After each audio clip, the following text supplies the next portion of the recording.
Всем привет! Кто не знает еще, меня зовут Ольга. Мы наносим декоративные штукатурки уже очень-очень давно, на канале с 2017 года.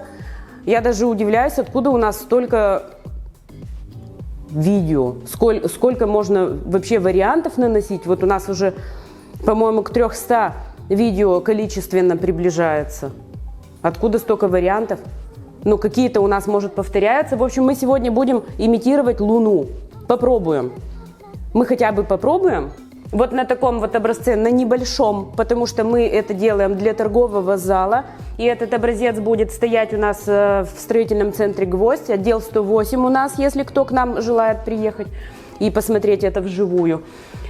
Переделываем старый страшный образец, он где-то там валялся, и мы сейчас вот на этом будем наносить. Использовать будем штукатурку с волокнами, вот волокна видны в ней. Наименование я не называю. Если вам понравится этот образец и вы захотите у нас приобрести декоративную штукатурку, чему мы будем очень рады, то мы подберем вам все, что необходимо. Во-первых, есть вес, да, разная штукатурка. Есть ведра, которые только по 15 килограмм, есть которые 7 килограмм, 8. То есть под ваш бюджет. Также есть и подороже, и подешевле линейки. Поэтому я наименование не называю, я не рекламирую штукатурку сейчас. Я вам показываю образец, а вы захотите купить и напишите по ссылкам в описании, можно приобрести. Наносим первый слой. Штукатурка достаточно укрывает дефекты. Вот мы смотрим, видите, какой страшный образец, страшенный. И мы, кстати, не забываем стены грунтовать. То, что стену не нужно идеально подготавливать, это да, понятно, но грунтовать ее нужно. Наносим первый слой. Штукатурка колерованная.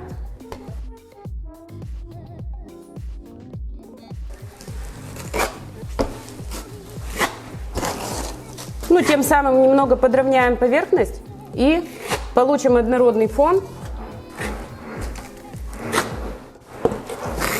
Так, слой нам не нужно густой. Нам нужно, чтобы только укрыть поверхность. То есть, сколько? Миллиметр? Обычно люди измеряют в миллиметрах, они когда наносят на стене, они так линейкой подмеряют. Миллиметр должен быть. Наносим и оставляем сохнуть полностью. Штукатурка, если... Ну, вот такой слой, он все равно сутки сохнет.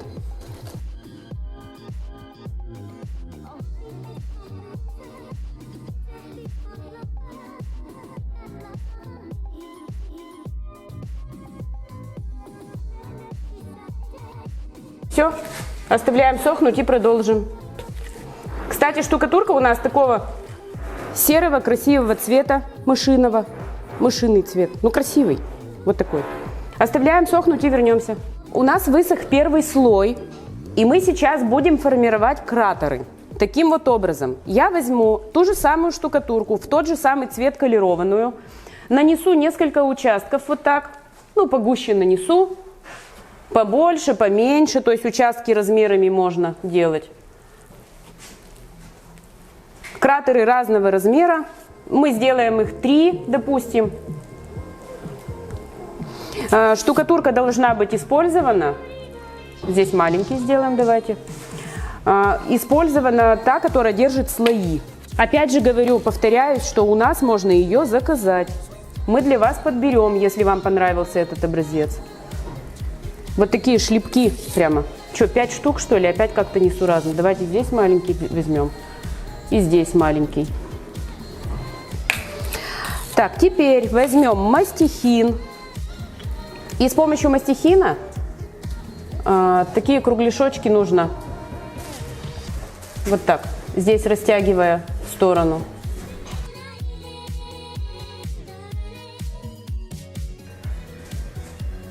Мастихины бывают, конечно, разного размера и разной формы. Это уж вы для себя определите, какой вам удобнее. Я взяла вот такой.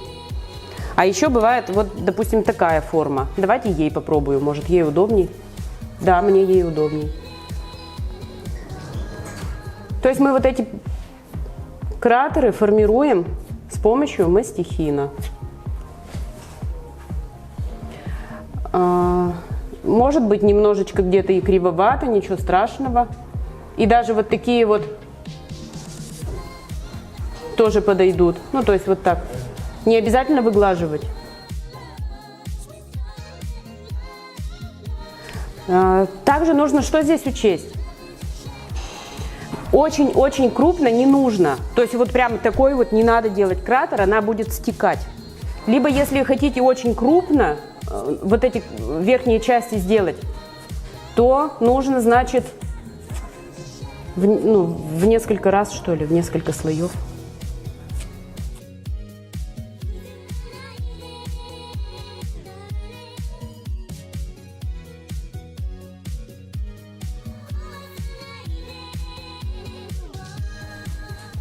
Мы еще дальше их подровняем. Не смотрите, что у нас здесь есть следы от мастихина. Пусть они будут, мы сейчас их подровняем. То есть сначала сформируем кратеры. Еще посмотрите, что это достаточно легко. Вы только потратите время, может быть, в спальной комнате сделать, да, на акцентной стене, а может быть даже и на потолке. Может быть и на потолке. Мне кажется, что это красиво, наверное. И это несложно, то есть здесь не надо особой какой-то сноровки, здесь только время и правильно выбранные штукатурки, правильно выбранные цвета и материалы. Так, сформировали, оставляем, чуть позже мы ее подровняем, я покажу как. Так, да, давайте здесь маленький сделаем, малюську такую.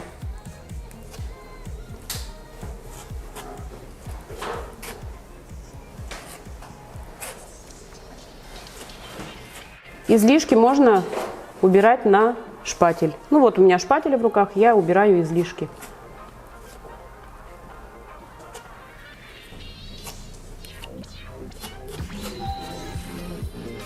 Ну, мне кажется, неплохо. Сейчас еще один. Итак, наносим нужного вам размера. Какой размер нравится, такой и делаем кратер. Маленькие, большие, то есть они должны быть разные.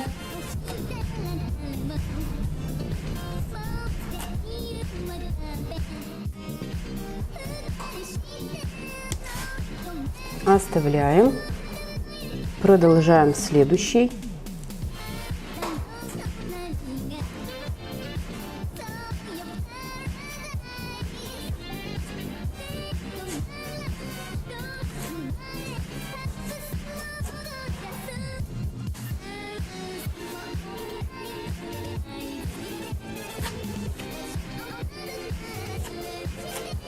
И еще один.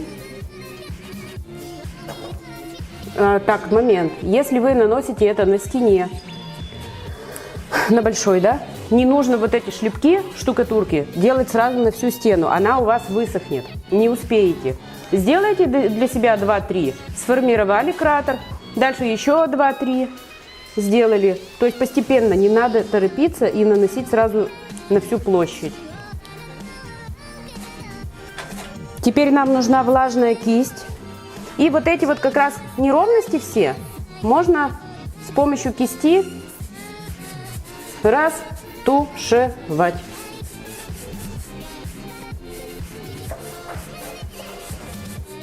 Сначала растушуем неровности, и потом точно так же этой же кистью можно еще и кратеры поправить, чтобы они были посимпатичнее.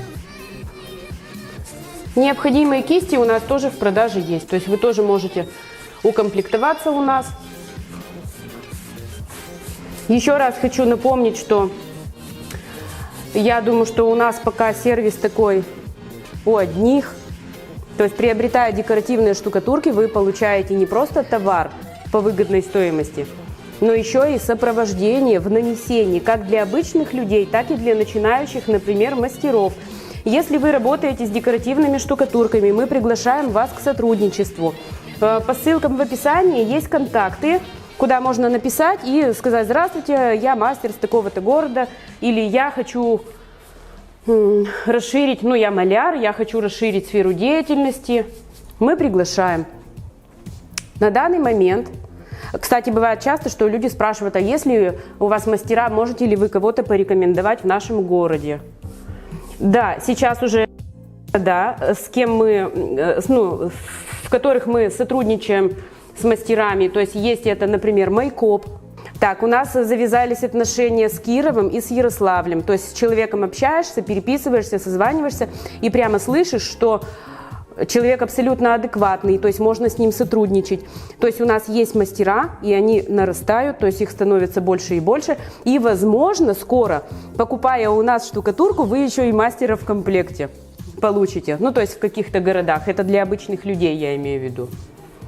То есть есть люди, они как бы с нами сотрудничают, и да, мы можем в скором времени уже рекомендовать кого-либо.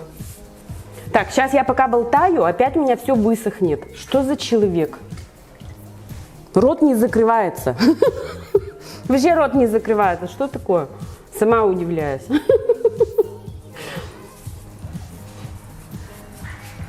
И здесь не оставляем круги, а стараемся как попало сделать. Хаотично. Готово. А вот сами кратеры мы можем точно так же с помощью влажной кисти поправить, если хотите. А можно прямо такими кривыми их и оставить. Так, я бы здесь, наверное, дала немного высохнуть. Сейчас попробую вот на большом и посмотрим. Нет, давайте здесь дадим немного высохнуть. Чуть-чуть высохнет и подправим. Пусть подсохнет. Значит, высохла у нас вот такая вот поверхность получилась. И попробуем ее как-то окрасить. Я держу воду рядом. Воду. Взяла небольшую кисть. Колер черный. И я попробую, ну вот, внутренние части. Я попробую создать что-то типа тени. Ну, то есть я вот так колером сделаю окружность. И потом его растушую с помощью водички и кисти. Создавая какие-то, может быть, тени.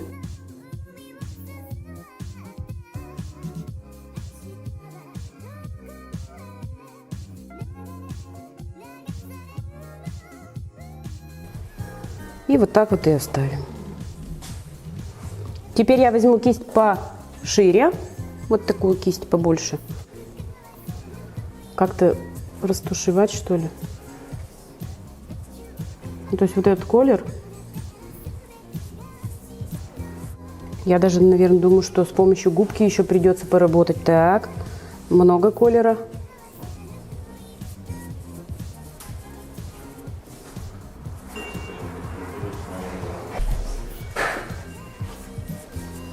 Очень много колера. Надо было меньше. Так, ай-яй-яй. Так, у меня есть рядышком вот такая салфеточка, и я вытру излишки, потом мы... Это же все-таки колер, это не воск, не лак. Беленьким мы потом поправим. Я даже думаю, что здесь можно тоже с помощью вот этой губки, с помощью вот этой вот салфетки. Так, Роман Наилевич, пожалуйста, на подмогу мне, пожалуйста, придите. Сделайте что-нибудь. Нам нужно создать что-то типа тени. Ну вот я думаю, что приблизительно вот уже здесь получилось, худо или бедно. Так, Роман на помощь пока мне пришел.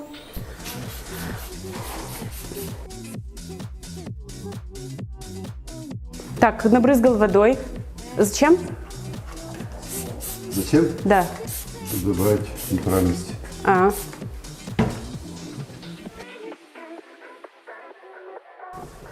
Вот так, значит, делаем, да, вот так. Интересный вариант.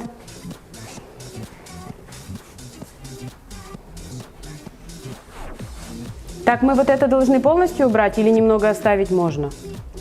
Оставить. Можно оставить. Ходим, смотрим. Чтобы, главное, подтеков явных не было. Потеки убрать можно вот так сделать.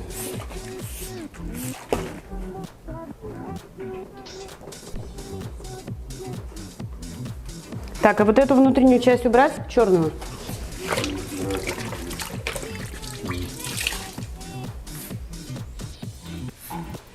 Смыли. Так, осталось хорошо.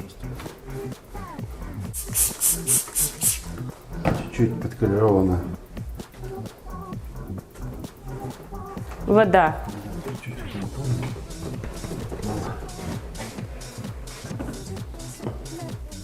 Так, надо показывать людям, что делаем. Мы тряпочку испачкали колером и немножечко тампуем вот так, слегка, добавляя натуральности. Я думала это, кстати, с помощью губки сделать. Я даже губку приготовила. Тряпочка. Можно и губкой? Ну, я думала, вот такой губкой это сделать. Ну да, давай. Ну, нет, нет. Больно, Нет, больно новое, жалко. Так, и теперь беленького цвета еще, да, хочется сюда? Я думала так. Я даже краску приготовила, вот. Еще грани хочется. Добавляем белого цвета.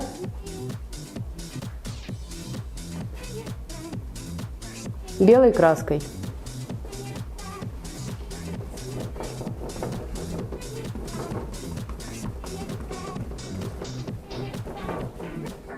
Вот такую розочку сделай вот так, тряпкой. Вот так. И немножечко будем тамповать. Вот так я думала сделать. И потом растушевать немного. Белого тоже хочется добавить.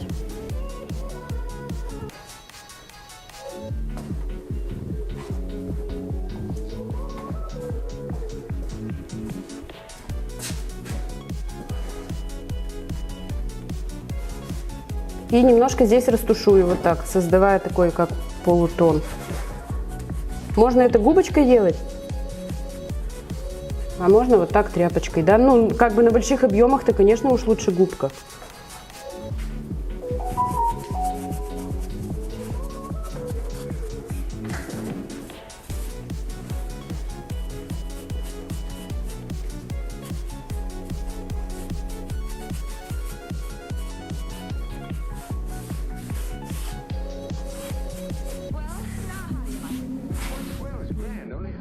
Only what? I've got the strangest feeling.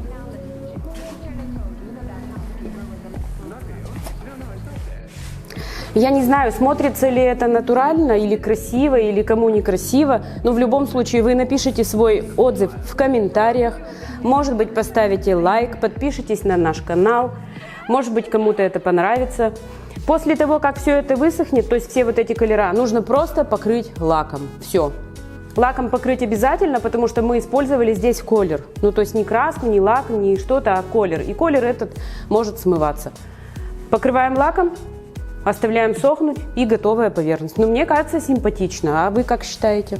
Спасибо, что досмотрели до конца. Ну и всем пока.